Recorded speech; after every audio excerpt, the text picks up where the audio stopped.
이사야 전체가 그랬듯이 역사적 배경인 북왕조 이스라엘의 멸망과 남왕조 유다의 멸망을 역사적 배경으로 하고, 하나님께서 이스라엘 백성의 멸망이 하나님께 신실치 못한 일에 대한 징벌이라 분명하게 가르치십니다. 그러나 그럼에도 불구하고 이 징벌은 그것으로 끝나지 않고 구원으로 이어질 것이며, 그 구원은 이스라엘만의 구원이 아니라 열방 모든 민족들의 구원으로까지 확대될 것을 예언하고 있습니다.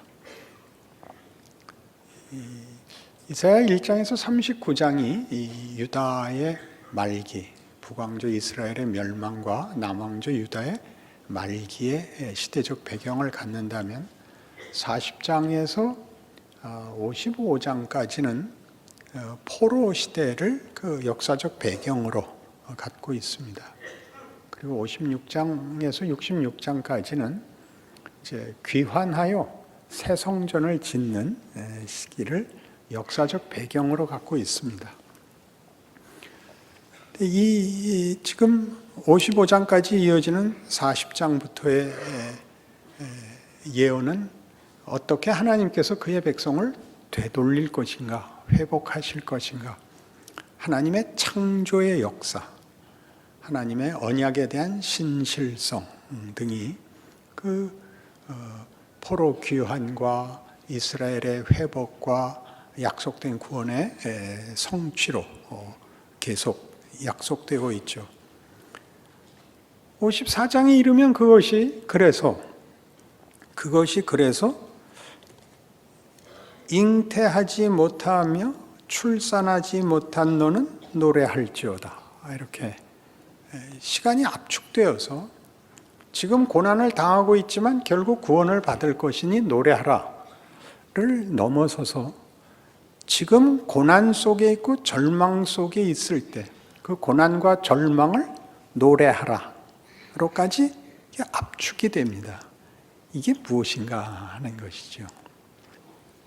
성경엔 이런 식의 표현이 꽤 있어서 기억해둘 말씀으로 꼭 찾아봅시다. 마태복음 5장에서 여러분 잘 아시는 팔복을 가르치시다가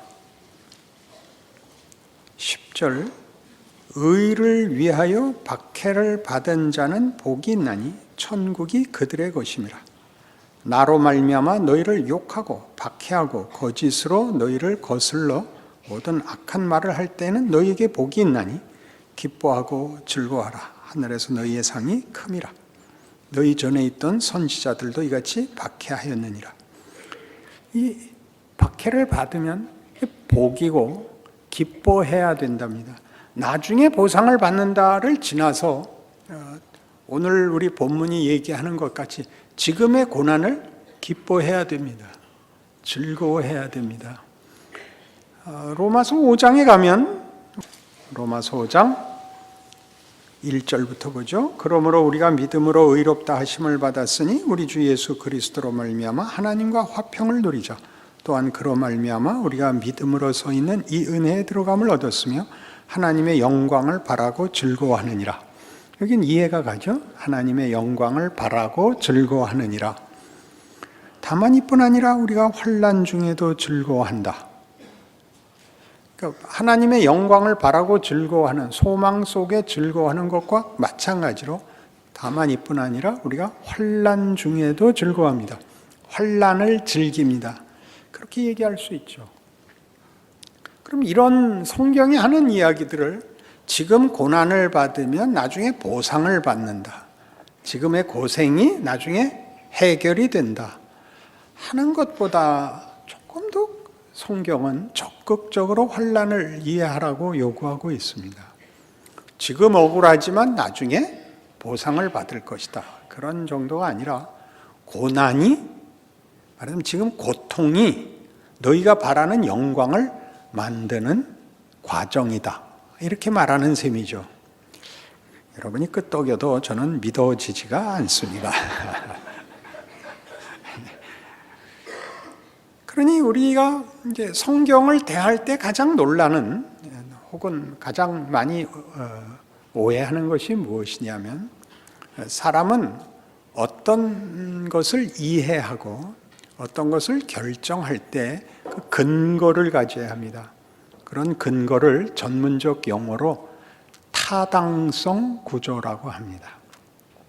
그러니까 세상을 살면 세상에서 우리가 무엇을 분별하고 무엇을 결정하고 무엇을 이해할 때는 세상에서 이해되는, 모두에게 공통되는 어떤 질서, 기반을 가져야 합니다.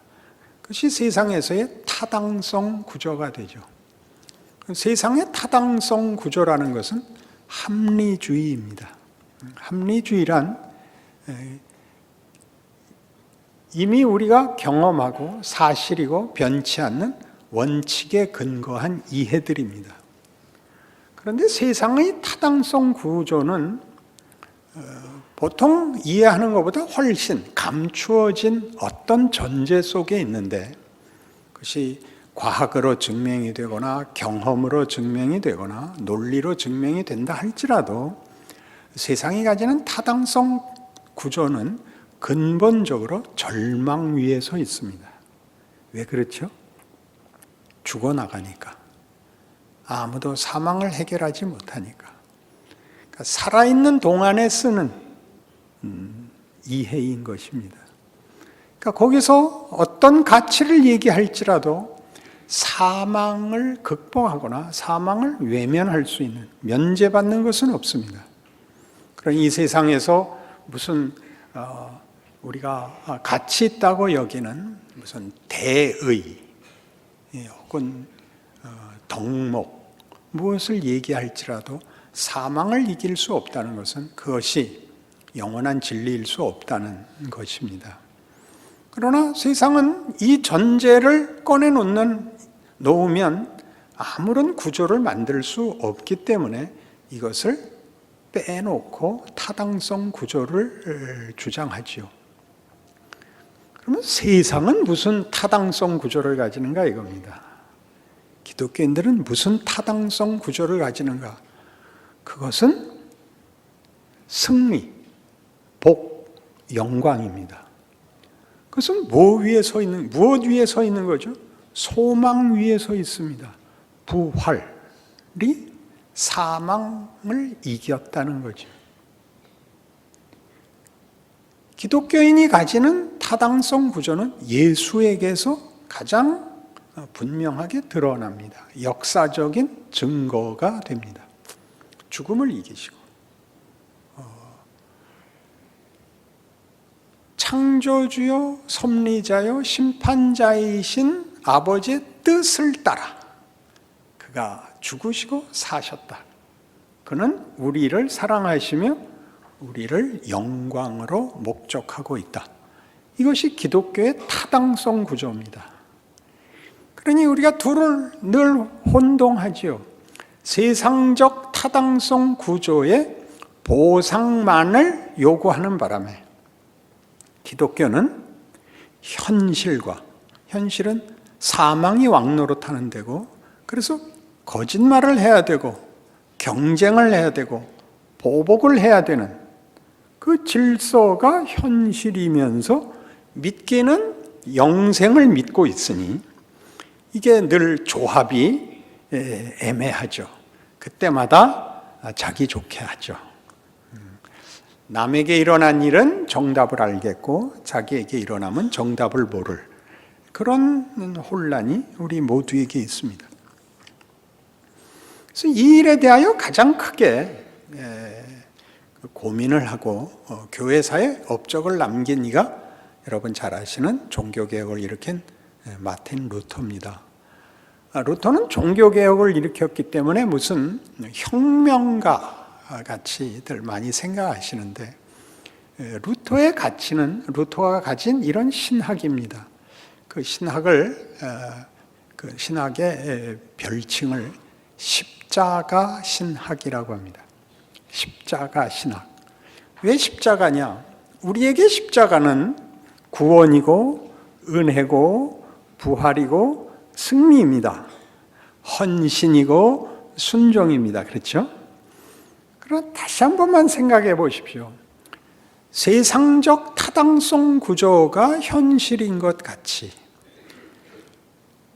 예수와 십자가가 새로운 기독교의 타당성 구조를 이루는데 서로 모순되고 충돌되는, 서로 다른 그 대조를 놓치면 세상적 타당성 구조에 근거한 헌신과 순종과 믿음이 부활을 낳는, 다시 합리주의로 돌아가 우리의 노력이 보상을 받는 것으로 둘이 묘하게 묶입니다.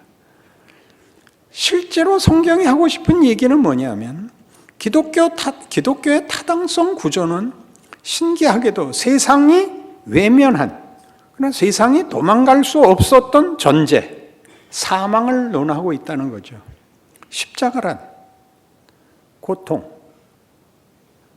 배신, 의심, 왜곡, 기만, 비극, 절망입니다. 그것으로 부활을 만들어내죠.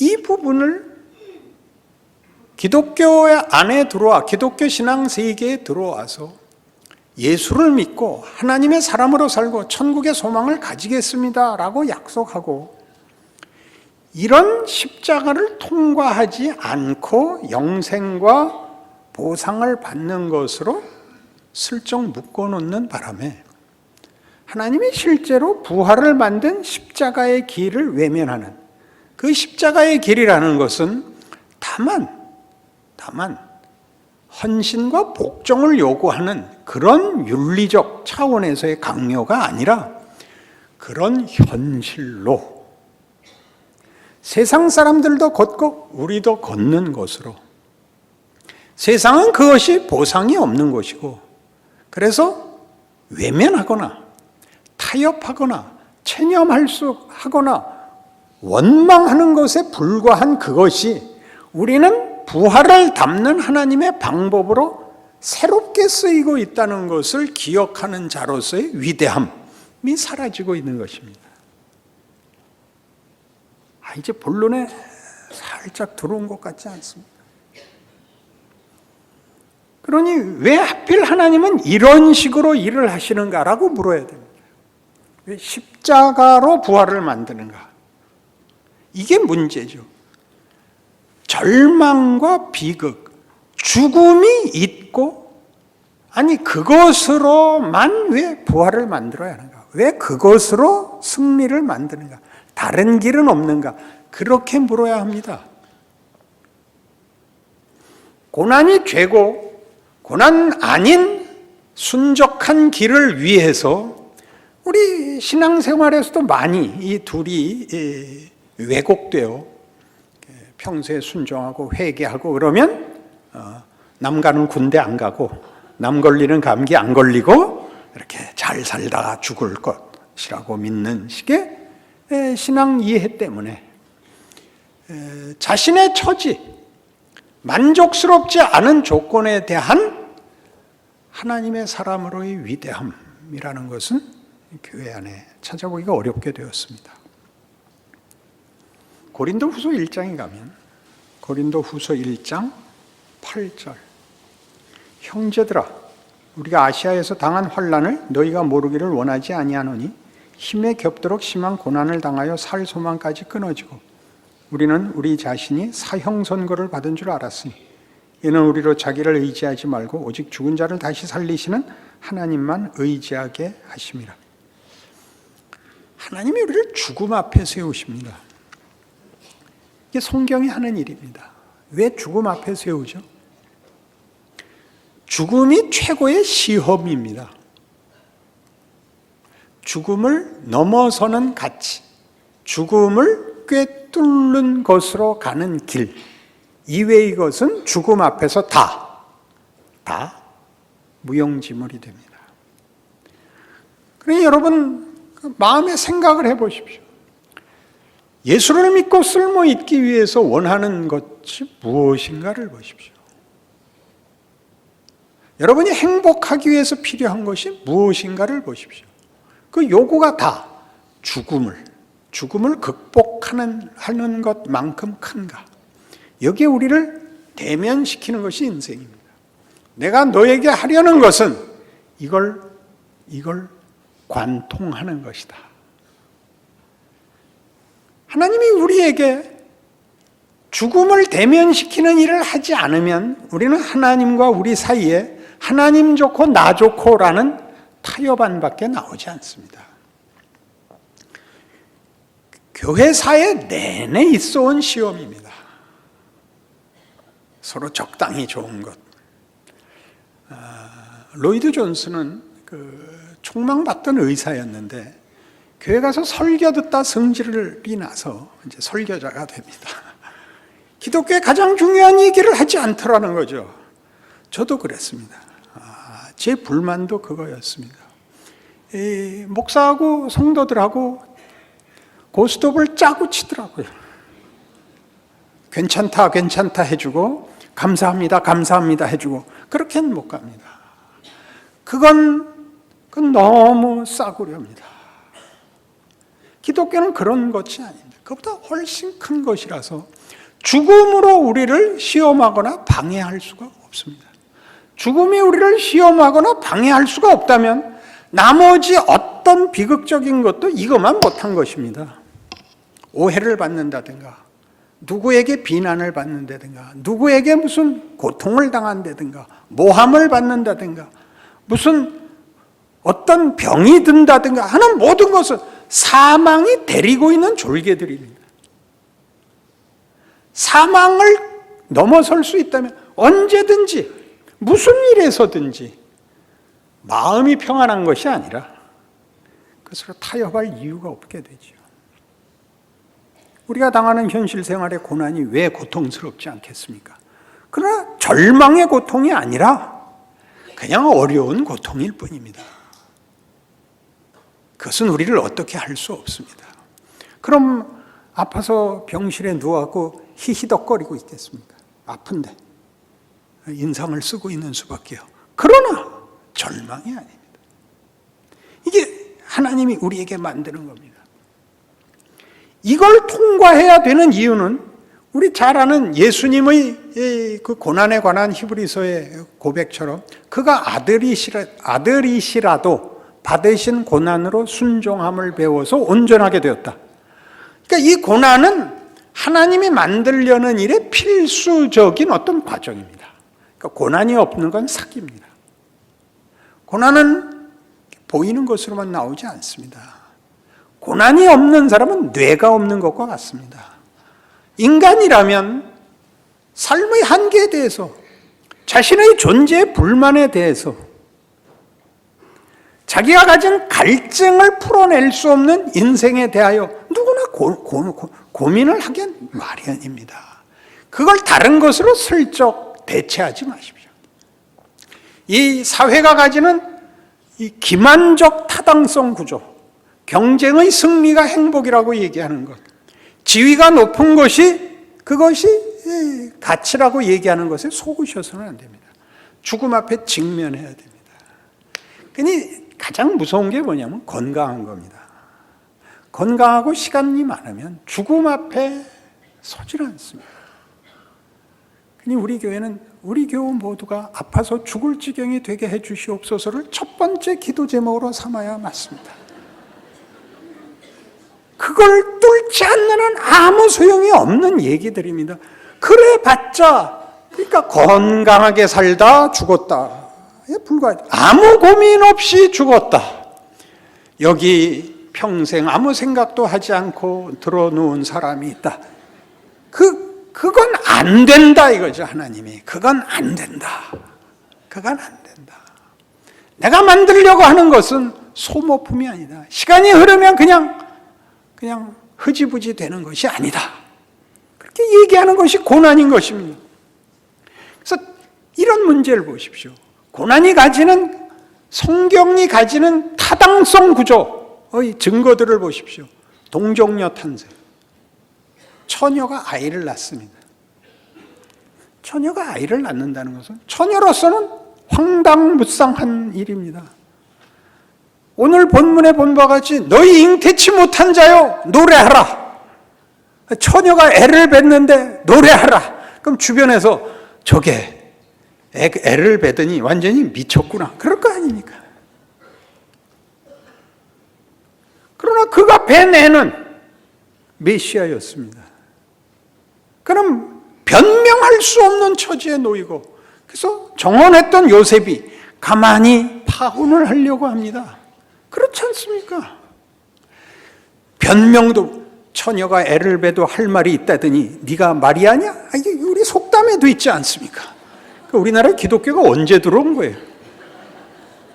그러니 우리가 당하는 모든 일에서 우리가 변명의 여지가 없지 않습니까? 네 잘못이야. 맞죠? 네가 뭔가 잘못한 거야. 맞죠? 그 모든 것이 메시아를 낳듯이 우리에게 영광과 하나님의 뜻을 낳는 하나님의 방법이라고. 그래서 우리가 당하는 현실을 하나님이 일하고 있는 자리라고. 내가 잘못해서 하나님이 외면한 자리가 아니라고. 이스라엘 백성이 잘못해서 쫓겨간 심판과 바벨론 포로마저도 그들을 그렇지 않은 곳에서 만드는 것보다 더 큰 것을 만드는 하나님의 길이었다고, 시간이었다고 성경은 그렇게 얘기하는 것입니다. 아멘 안 하는 사람 뭡니까? 나는 그따운 건 모른다.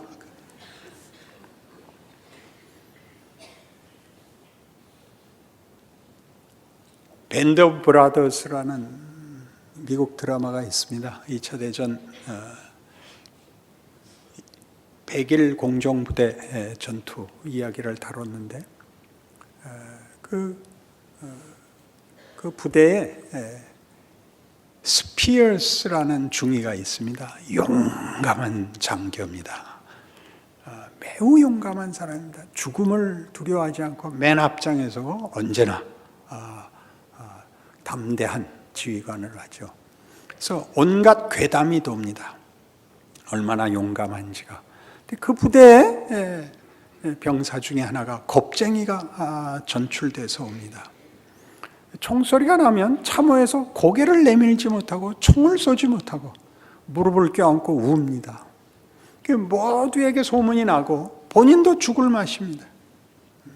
난 왜 이렇게 겁쟁일까? 난 어쩌면 좋은가? 난 사람도 아닌가 봐. 그 스피어스 중위가 나타납니다. 모두가 생각하기를 쏴서 죽이려고 왔나 보다. 그렇게 걱정할 만큼 무자비한 사나이가 겁쟁이를 찾아왔습니다. 담배 한 대를 건네고 째려보니까 이제 스스로 자기 죄를 알죠. 저는 이렇게 겁이 많은지 모르겠어요. 저는 이렇게 두려운지 모르겠어요. 이 한마디를 내뱉습니다. 너는 이 전쟁에서 살아남을 수 있다고 생각해서 겁이 나는 거야. 우와.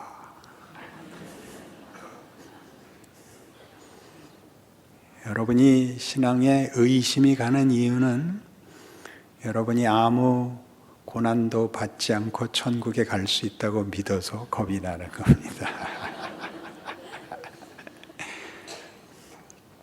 겁을 낼 필요가 없습니다. 죽으셔야 되거든요. 그래야 부활로 갑니다. 빨리 죽는 게 제일 유익이었다. 그 영화의 결론입니다.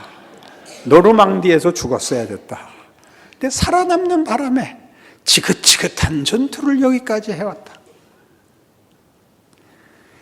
어디까지가 조크고 어디까지가 진실인지. 성경의 이 타당성 구조, 고난이 하는 일, 그 위대함, 즐겨야 할 신앙의 구체적인 실상에 관한 것입니다. 빌립보서 2장 5절, 너희 안에 이 마음을 품으라. 곧 그리스도 예수의 마음이니 그는 근본 하나님의 본체시나 하나님과 동등됨을 취할 것으로 여기지 아니하시고 오히려 자기를 비워 종의 형체를 가지사 사람들과 같이 되셨고 사람의 모양으로 나타나사 자기를 낮추시고 죽기까지 복종하셨으니 곧 십자가에 죽으심이라. 이러므로 하나님이 그를 지극히 높여 모든 이름 위에 뛰어난 이름을 주사 하늘에 있는 자들과 땅에 있는 자들과 땅 아래에 있는 자들로 모든 무릎을 예수의 이름에 꿇게 하시고 모든 입으로 예수 그리스도를 주라 시인하여 하나님 아버지께 영광을 돌리게 하셨느니라. 하나님과 동등된 영광을 비우고 죽음을 택할 수 있는 하나님의 어떤 요구, 어떤 내용, 어떤 목적을 증언하고 있는 거죠. 그의 가장 큰 영광을 사양하고 죽음을 택해도 좋은 그 죽음, 그 고난, 십자가라고 얘기합니다.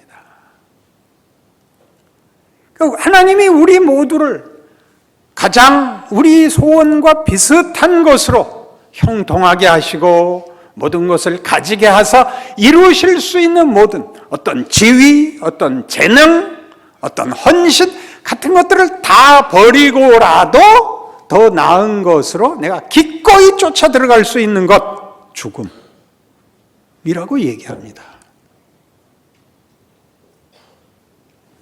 성경의 타당성 구조입니다. 왜요? 그리하여 부활이, 그리하여 구원이, 그리하여 영광이 제대로 우리가 이해하는 것과 비교할 수 없는 실체가 드러나니까요. 그러니 우리가 로마서 8장에서 보듯이 찾아가 볼까요? 로마서 8장 14절. 무릇 하나님의 영으로 인도함을 받는 사람은 곧 하나님의 아들이라.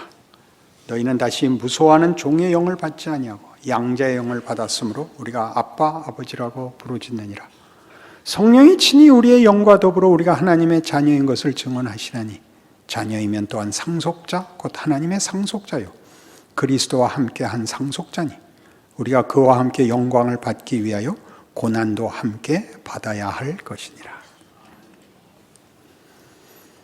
요셉의 생애를 보면 요셉은 전 세계를 인류를 구원하기 위하여 애굽의 총리가 됩니다. 그러기 위하여 그가 걸었던 길은 참혹한 길이었습니다. 형들에게 팔려 나가고 노예로 살고 중죄수로 감옥에 갇혀 그 족쇄에 묶이고 쇠사슬에 묶인 그 감옥살이를 하고 총리의 자리에 오릅니다. 그 모든 것이 그를 총리의 실력이 되게 하죠. 우리 인생에 일어나는 우리가 늘 자책하는 이런 것만은 없었으면 지워버리고 싶은 과거로 돌아가 지워버리고 싶은 그 자책하는 그 원망하는 모든 것들 그 모든 것이 여러분에게 영광을 만들어내는 하나님의 귀한 인도하심입니다. 이건 없어야 된다가 없는 십자가란 가장 치욕스러운 것이고 죽음이란 모든 것의 끝인데 그것으로 만드는 하나님의 영광, 우리를 향한 승리라면 가장 먼 것으로 만들므로써 그것이 얼마나 큰가를 얘기하고 가장 낮은 것으로서 그 일을 만듦으로써 우리가 어느 곳에서도 어떤 경우에도 낙심할 필요가 없다는 것을 드러내는 것, 성경의 타당성 구조입니다. 그러니 믿음을 갖는다는 것은 하나님의 일하심에 대한 확신이죠. 어려울 땐 어려우셔야 됩니다. 대책이 없습니다. 나중에 갚아주신다. 그건 우리 다 알고 있는 겁니다. 갚아주셔야 웃을 수 있는 것이 아니라 하나님이 사망을 뒤집어 부활로, 승리로, 영광으로 만들 수 있다면 이제 우리에게 일어나는 어떤 일에 대해서도 우리는 떨지 않겠다. 그게 너희 잉태치 못한 자여 노래하라. 너희 지금 우는 자여 기뻐하라. 라는 성경의 요구인 것입니다. 아멘 한 사람만 따로 모여서 우리 교회 하나 따로 합시다. 여러분의 현실 아닙니까? 불만, 원망, 의심, 공포, 타협, 외면, 기만, 변명, 그것이 일을 합니다. 멋있게 하십시오. 멋있게 하십시오. 여러분의 인생을 하나님이 승리로 만드는 그 길을 걷는 자의 주인공된, 진정을 담아낸 위대한 삶으로 살아내십시오. 기적을 보실 것입니다. 기도하십시다. 하나님 아버지, 우리의 인생은 후회로 가득하지만 성경은 가르치기를 그 모든 것이 하나도 주의 뜻을 이룰 수 없는 것이 없다고 약속합니다. 예수의 성육신과 순환과 죽음과 부활 속에 증거된 그 길을 우리도 갑니다. 우리는 메시아도 아니고 위인도 아니고 우리는 훌륭한 사람도 아니지만 예수께서 우리가 걷는 의심과 실패와 눈물의 길을 승리와 위대함으로 만드셨기 때문에 우리는 그 길을 웃으며 노래하며 믿음으로 갈 수 있습니다. 살아내게 하옵소서, 담아내게 하옵소서. 우리 안에서 세상이 주지 못하는 답을 하나님이 주고 묻고 증거하고 있다고 외치는 우리의 삶이 되게 하옵소서. 예수님 이름으로 기도합니다.